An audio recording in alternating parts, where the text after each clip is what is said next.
Hello everyone, आज हम लोग कर रहे हैं लॉज ऑफ एक्सपोनेंट्स, जिसमें दूसरा लॉ है कोशेंट लॉ ऑफ एक्सपोनेंट्स। ये एक्सपोनेंट्स एंड पावर्स चैप्टर है 7th क्लास का, जिसमें से हम लॉज ऑफ एक्सपोनेंट्स में से पहला लॉ हमने कर लिया था।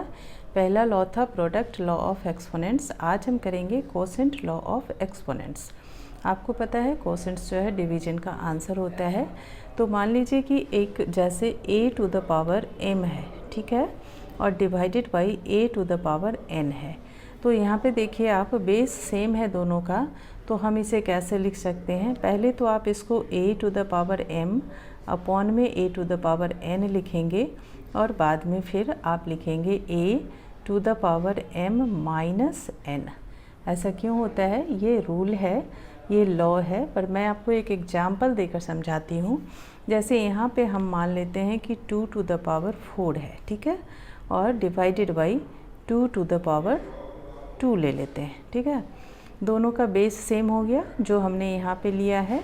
अब हम इसे कैसे लिख सकते हैं? 2 टू द पावर 4 लिख देंगे ऊपर में, और नीचे 2 टू द पावर 2 लिख देंगे।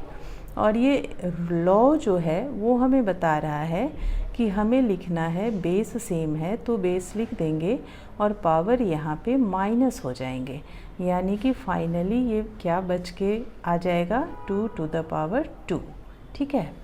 अब ये होता कैसे है इसको समझिए। हमने पहले पढ़ा है ना, ये एक्सपोनेंशियल फॉर्म है, जिसको हम लिख सकते हैं जैसे 2 टू द पावर 4 है तो हम इसे 4 टाइम्स मल्टीप्लाई कर सकते हैं ना। तो चलो मल्टीप्लाई कर दिया। फिर नीचे में क्या है? 2 टू द पावर 2 है, तो हम इसे फिर 2 टाइम्स मल्टीप्लाई कर सकते हैं। 2 इंटू 2 कर दिया।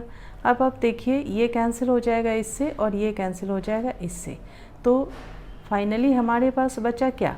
2 इंटू 2, मतलब कि 2 टू द पावर 2। बस यही चीज़ तो है यहाँ पे। तो बस इसी को इन्होंने फॉर्मूला बना दिया कि अगर बेस सेम है और एक्सपोनेंट डिफरेंट है तो कोई नहीं, सेम बेस पे हम एक्सपोनेंट्स को माइनस कर लेंगे, बस उसके बाद क्वेश्चन हमारा सॉल्व हो जाएगा। तो बस आप ये लॉस याद रखिए। लॉ ऑफ एक्सपोनेंट्स का दूसरा लॉ है ये कोशेंट लॉ ऑफ एक्सपोनेंट्स, जिसमें अगर बेस सेम है तो एक्सपोनेंट्स जो हैं वो माइनस हो जाते हैं। मतलब when we divide two numbers having the same base, their powers are subtracted या their exponents are subtracted। Base तो सेम ही है, ठीक है ना। चलिए मिलते हैं नेक्स्ट लॉ के साथ नेक्स्ट वीडियो में। Thank you.